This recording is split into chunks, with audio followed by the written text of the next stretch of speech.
Beyblade X is here, and in this video, we're going to be opening up the new Xtreme Battle Set. This set was actually sent to me by Hasbro as part of that Beyblade X mystery box, and if you haven't seen that video, definitely go and check it out. But this set is going to come with 2 bays, 2 launchers, but most importantly, the new Xtreme Battle Stadium, which I have a lot of opinions on.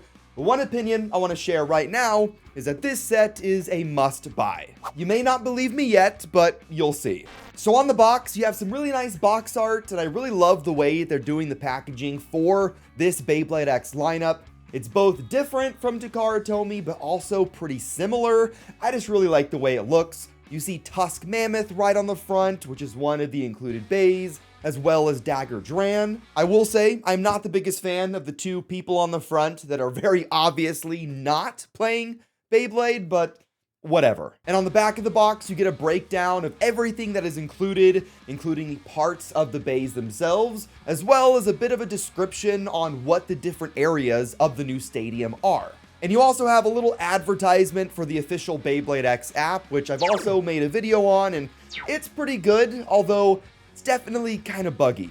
So now let's open up the box and talk about everything that comes inside, including the launchers and the bays themselves. The launchers here are probably one of the only things I'm disappointed about in this entire set. They included the kind of small proto launchers that you get in the standard starter packs. I wish they would have included the nicer winder launchers kind of for free here, or at least do one of them. These little small launchers are just not that great. They're not really that powerful.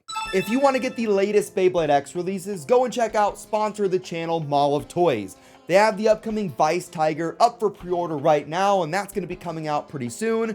And they have a bunch of other X bays like Dran Buster, Hell's Hammer, Tyranno Beat, and more. So go and check out Mall of Toys, links in the description down below, and make sure to use code ilinnuc to get 5% off of your first purchase. And then we have the actual Beyblades themselves, and the first one I want to talk about is Tusk Mammoth. This is a Hasbro exclusive bay, meaning the Japanese Takara Tomy lineup does not have this release at all. There are pros and cons to Tusk Mammoth, but the first thing I want to talk about is the bit, which is Taper, in this kind of pinkish purple-ish color.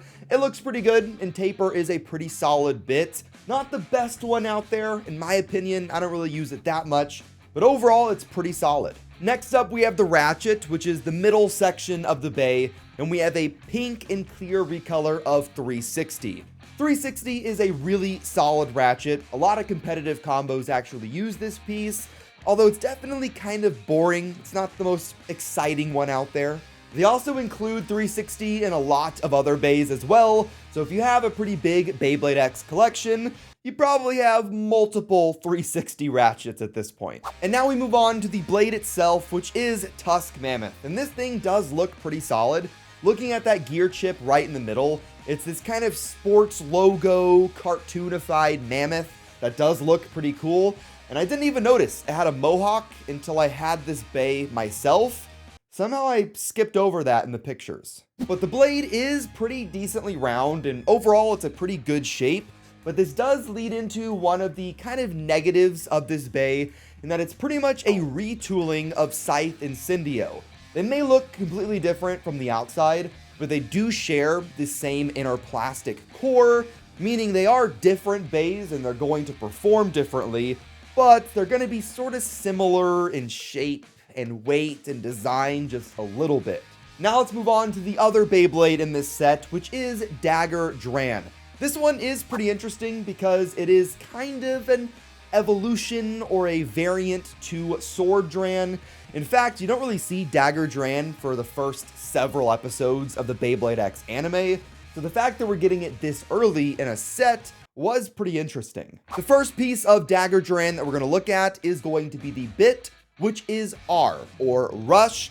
And this bit is really, really good. A lot of people love this piece, and I actually use this in my own competitive combos. Did pretty well at a tournament recently, just wanted to put that out there. While Rush is a flat attack type bit, it is quite a bit different from the flat bit from Sword Dran. Their shaping is a little bit different. Rush is going to be a little bit flatter and a little bit thinner, but it does have way less teeth in that gear ratio. There are 8 here instead of the standard 12. This bit works so well, in fact, that it's actually kind of harder to find in the Beyblade X metagame. The Japanese release of Dran Dagger was in its own triple set, and that is currently the only way you can get Rush besides this new kind of expensive stadium set. So overall, one of the harder pieces to get. And the next part of the bay is definitely way easier to get, and it is 460. 4-sided ratchets really are not the best. They're kind of square, and it makes their burst resistance a little bit worse than like 360 or 960 from Sword Phoenix. But overall, it is a pretty good looking part with the kind of frosted white edges to the blue sapphire core. It looks pretty good.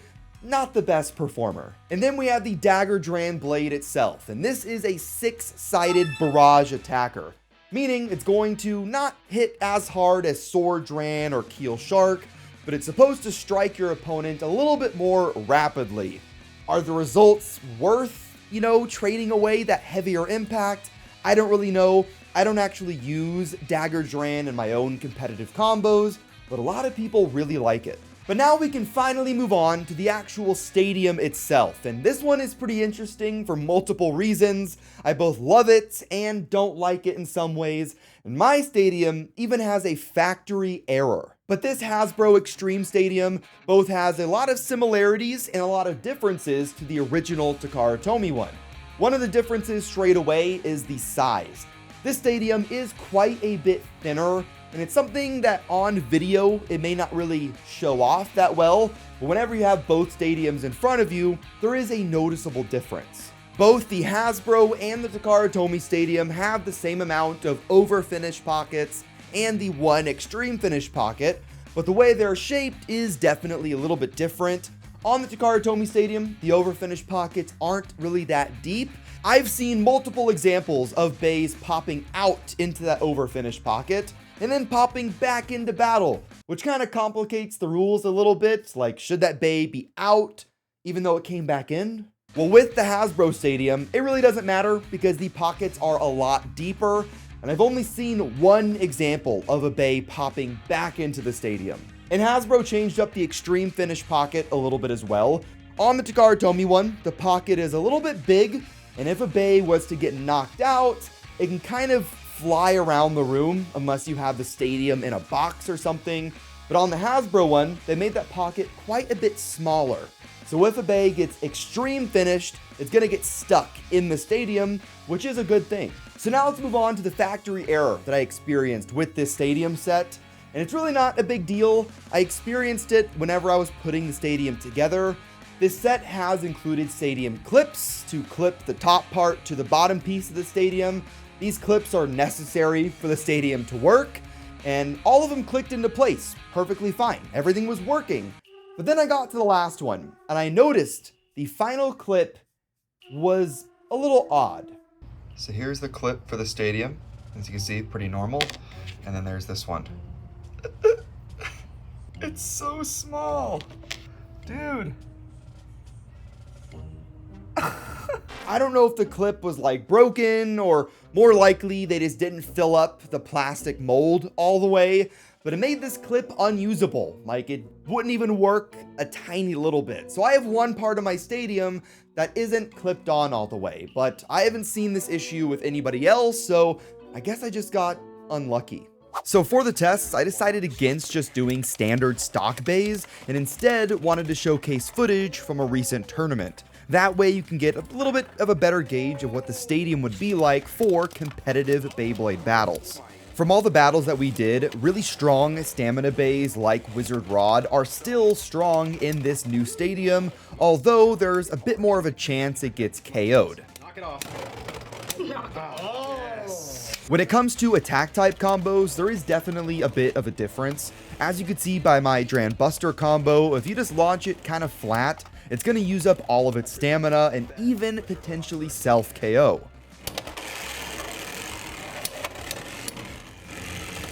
That's too good stamina. Oh. So instead of just doing a hard and flat launch, I started to really angle my launch quite a bit more, which caused my Dran Buster to kind of save a little bit more stamina for bigger hits later on in the battle.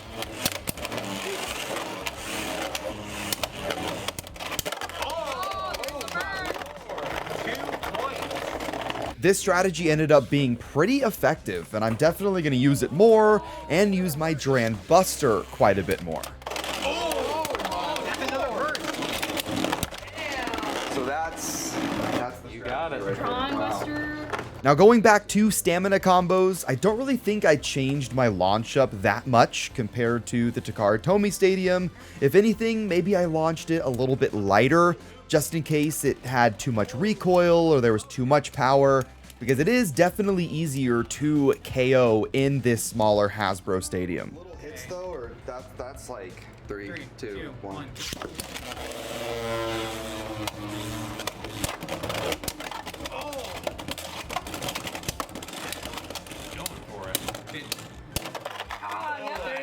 Wow. Good job. Wow. As you can see, battles in the stadium are insane. Bays are kind of flying around everywhere, and it kind of seems like there's less strategy than the Takara Tomy Stadium, but I wouldn't really agree. I think there's definitely differences. I recently helped host a Hasbro Stadium exclusive tournament, and during that tournament, we noticed quite a few things. First of all, it seemed like the Beyblade combos themselves didn't matter as much as they did in the Takara Tomy one, although the way you launched definitely mattered.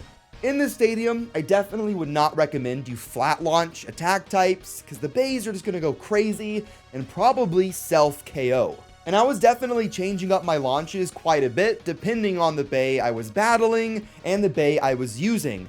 I feel like I changed up my launch more than I did with the Takara Tomy Stadium. I would still probably recommend you get the Takara Tomy Stadium if you can, but if you can't get that, this one is going to work really well. But that is going to wrap up this video. Let me know what you guys think in the comments down below, and hit that subscribe button to join the Nook Nation. And let me know what you guys think about this Xtreme Battle Set. Do you like the bays? Do you like the stadium? And if you don't, what are some things you don't like? I will see you in the next one. Have fun and bay away.